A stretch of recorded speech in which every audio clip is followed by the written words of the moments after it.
Bonjour à tous les amis, j'espère que vous êtes en pleine forme en cette veille de Noël, jour du réveillon. Et avec cette fin d'année 2024 qui approche, j'aimerais vous dire quelques mots. Cette journée et la semaine à venir sont une période privilégiée, je pense, pour réfléchir et prendre du recul. Pourquoi? Tout simplement parce que c'est la seule période de l'année où tous ceux qui nous entourent sont fermés. Plus de pression, moins de pression. Plus de directives, moins de directives. Plus d'informations alarmistes et déprimantes, en tout cas pour ceux qui vont couper les réseaux sociaux et tout le reste. Juste soi-même et vos proches, pour ceux qui ont la chance de les avoir autour d'eux. Pour beaucoup d'entre vous, le travail quotidien est toujours là, avec les astreintes liées au vivant de vos élevages. Pour d'autres, c'est la plus grosse période de l'année avec la préparation et la vente de vos produits pour enchanter les tables de ces fêtes de fin d'année. Enfin, pour certains, c'est un court répit après une année qui laissera des traces indélébiles, j'en suis sûr, pour impacter durablement l'avenir, même l'avenir à court terme. Malgré tout cela, c'est une période de jours courts où il fait bon, malgré tout, de se retrouver au chaud, pour se poser, pour réfléchir à ses projets, pour réfléchir à sa vie, pour réfléchir à son quotidien. Je vous propose d'en échanger donc quelques mots dans cette vidéo. Et vous êtes bien sur la chaîne Sam, agriculteur indépendant, et Sam c'est moi.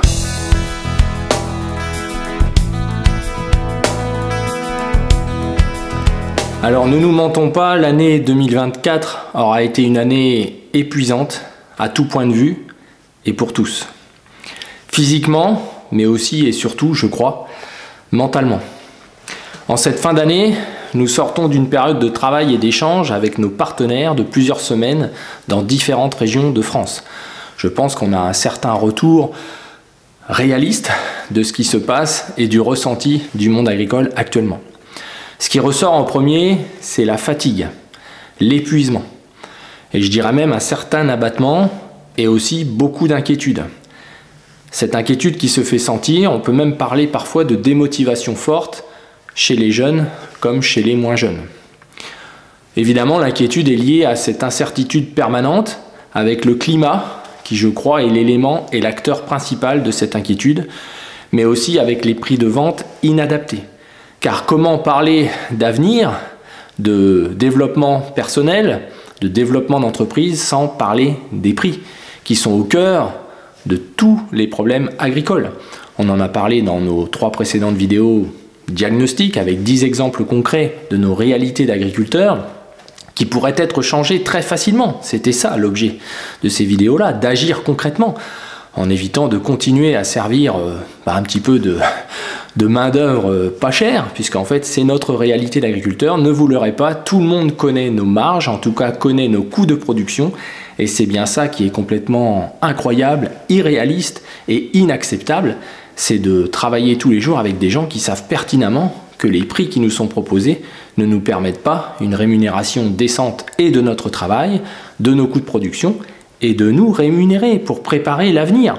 Car si on est honnête, ce que nos parents ont pu créer, ou nos grands-parents, en créant des réseaux d'irrigation, en créant des réserves, en créant des séchoirs, des stockages, sommes-nous capables aujourd'hui, des drainages, d'investir dans des choses aussi foncières, sorties de notre quotidien, puisqu'aujourd'hui les agriculteurs en sont à se battre uniquement pour payer leur quotidien.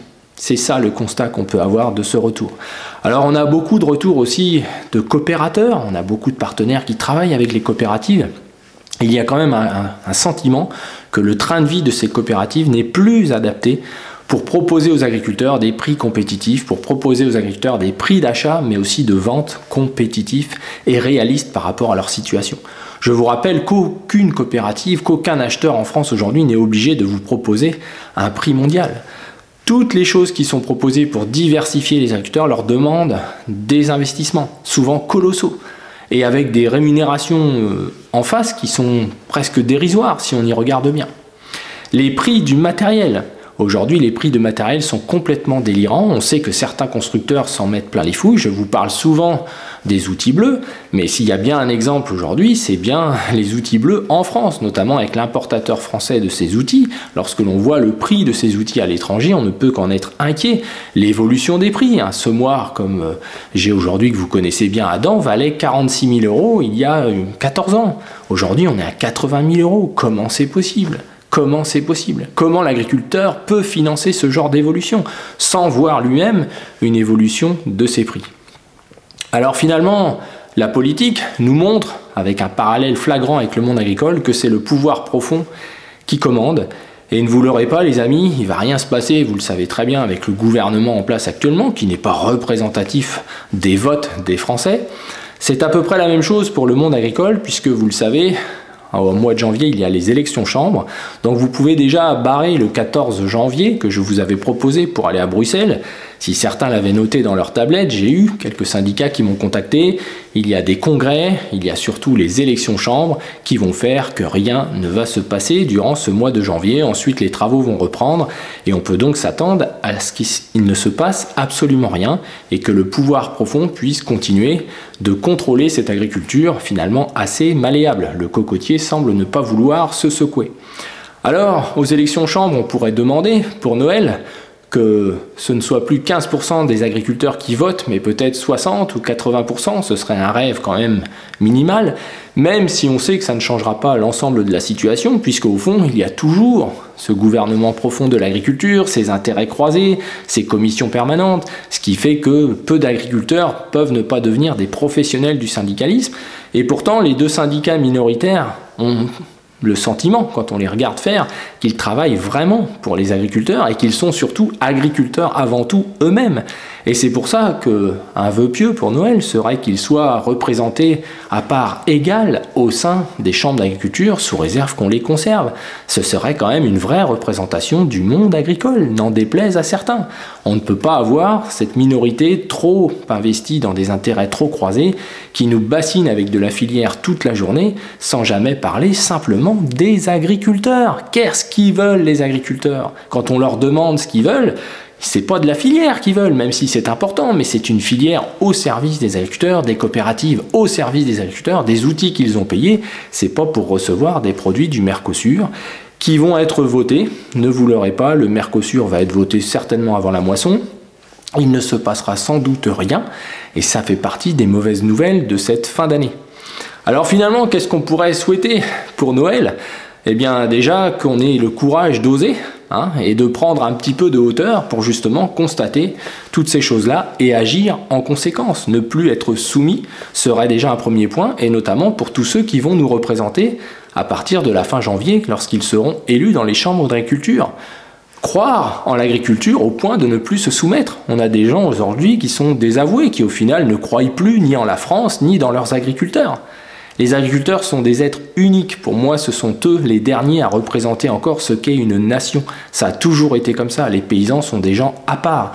Et aujourd'hui, moi, ce qui m'attriste, c'est sans doute que c'est un vrai gâchis qui se prépare. Tous ces agriculteurs qui ne vont pas basculer vers le côté industriel. Car faut-il devenir industriel pour rester agriculteur demain ? Lorsque l'élevage marche moyennement, c'est la solution sans doute d'évacuer les pseudo-déchets, fumiers, lisiers dans des méthaniseurs, voire de solliciter les gens autour, en leur expliquant justement que par les rentabilités actuelles, il serait bien que les céréaliers mettent en place des méthaniseurs. C'est ça l'avenir, vous pensez sincèrement? Alors, j'ai fait peut-être une trentaine de profils, là, c'est ce dernier mois, et qu'est-ce que je peux constater? Toujours la même chose, des sous-sols qui sont plutôt secs, un écart flagrant avec plusieurs sols cumulés les uns sur les autres qui ne communiquent pas entre eux, et on oublie ces potentiels 10 tonnes d'êtres vivants hectares sous nos pieds. Pour aller vers ce modèle agricole, vous croyez que ce sera notre solution d'avenir?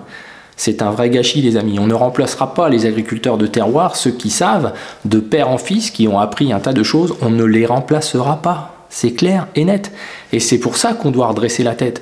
Si on mange bien, là, pendant les fêtes de Noël, c'est grâce à tous ces gens qui sont capables de nous produire ces produits au quotidien, en travaillant dur et de manière unique. Et ce n'est pas si cher que ça. Il faut arrêter aussi avec ça. À partir du moment où on fait les choses soi-même, qu'on cuisine, comme on devrait tous le faire, on s'aperçoit que finalement, on mange aujourd'hui pour vraiment pas cher, sincèrement, avec des produits de base, bien sûr, que l'on va nous-mêmes faire évoluer. Hein. C'est l'exemple d'un foie gras aujourd'hui. On peut se faire un excellent foie gras chez soi qui aura une valeur d'achat tout fait à 150 €, mais pour 25 €, vous achetez un foie gras frais et vous faites votre foie gras. C'est un exemple. Vous voyez bien ce que je veux dire, les amis. Donc, je crois que c'est vraiment quelque chose d'important de se rendre compte de ça. Puis, il y a un point pour terminer, c'est que l'élection américaine qui a donc mis à tête de l'État, donc Monsieur Donald Trump, c'est quelqu'un qui va défendre son pays, qui va revenir à un protectionniste important, qui va arrêter son interventionnisme dans beaucoup de choses qui nous concernent, nous les paysans européens. Malgré tout, il y a de l'argent américain qui traîne. Il va nous proposer un pétrole pas cher, ça va être sans doute sa première mesure, ce qui va avoir des conséquences entre guillemets positives sur les intrants, les coûts de mécanisation, fuel, etc. Mais personnellement, je n'ai jamais vu un blé cher, des céréales chères, des produits chers avec un pétrole bas, jamais. Donc je pense qu'on ne peut être qu'inquiet, mais aussi lucide, c'est souvent la première des choses. Si on voit les choses, on doit pouvoir quand même se préparer à l'avenir. Alors pour Noël, j'aimerais vous dire de profiter, pour ceux qui le peuvent, de leurs proches, de leur distribuer l'amour que vous n'avez peut-être pas toujours l'occasion de transmettre tout au long de l'année. En tout cas, je parle pour moi, je pense qu'on est accaparé par nos métiers, on a des métiers exigeants, on est souvent accompagné de femmes qui sont la raison de notre réussite, hein, faut être franc avec ça. Pour tous ceux qui se sentent concernés par ça, je pense que c'est une réalité. Donc c'est l'occasion voilà, de leur montrer qu'on les aime et que merci, hein, je crois que c'est important. C'est une période privilégiée pour ça. Et puis redresser la tête, couper un petit peu les réseaux, les YouTube, etc. Peut-être lire des choses utiles. Alors peut-être dans votre cadeau de Noël, demandez... Je l'ai déjà dit, mais Argos Communication Agricole, pour avoir une réalité de ce qui se passe autour de vous, la réalité du monde agricole. Allez dans les assemblées générales de vos coopératives, posez des questions, exigez des réponses. On a eu des réponses, je vous en parlerai sur les biocarburants par rapport à CEPOL. Et il y a beaucoup de choses à dire, donc on va continuer cette année 2025, on en reparlera, mais avec des sujets importants. On reparlera de la méthanisation, parce que c'est quelque chose qui m'inquiète fortement. Voilà, il y a des choses à dire. Je vous mettrai aussi un film sur la vie du sol. J'essaierai de vous apporter toujours ces réflexions. Alors cette année, il y a eu plus d'une centaine de vidéos qui ont été faites. Je pense que ça peut être une matière pour ceux qui en ont envie, et qui sont curieux, qui ont envie de se prendre en main, peut-être voilà, d'apprendre des choses différentes qui compléteront ce que vous avez vu et lu par ailleurs. C'est l'objectif en tout cas. Et je vous souhaite sincèrement un joyeux Noël. Il faut croire en l'avenir, mais on ne peut qu'observer que peu de choses vont forcément se passer, en tout cas dans les 6 premiers mois de l'année à venir. Ce qui ne va pas arranger nos affaires, je le crois sincèrement, car chaque jour, beaucoup de fermes arrivent en fin de vie. J'ai un ami en Suisse qui me disait il y a 2 fermes par jour en Suisse qui arrêtent, vous vous rendez compte? Donc eux aussi sont touchés pour les mêmes raisons, par la même déconnexion de nos dirigeants vis-à-vis d'un métier qui est le cœur d'une nation. Et je le redis, lorsque l'agriculture retrouvera sa place, l'ensemble de l'économie retrouvera sa place, car ça voudra dire qu'on a pris conscience des vraies priorités. Et aujourd'hui, on est complètement à côté de nos pompes. Et peut-être que nous, agriculteurs, sommes les seuls encore à en être conscients. Alors je vous souhaite à tous de magnifiques fêtes de fin d'année, sincèrement de tout mon cœur. Je vous remercie pour tous vos commentaires, pour tous vos partages. Je ne vous répondrai pas là pendant une semaine, je vais aussi couper car j'en ai besoin, je suis comme vous, je suis fatigué et j'ai besoin aussi de m'aérer l'esprit, de rejoindre un peu de guitare, de faire un peu de moto. Bref, de retrouver qui je suis, car depuis quelques années, je me suis un peu oublié en route et j'ai un peu oublié mes proches, forcément. Alors je vous embrasse tous, je vous dis à bientôt pour de prochaines aventures.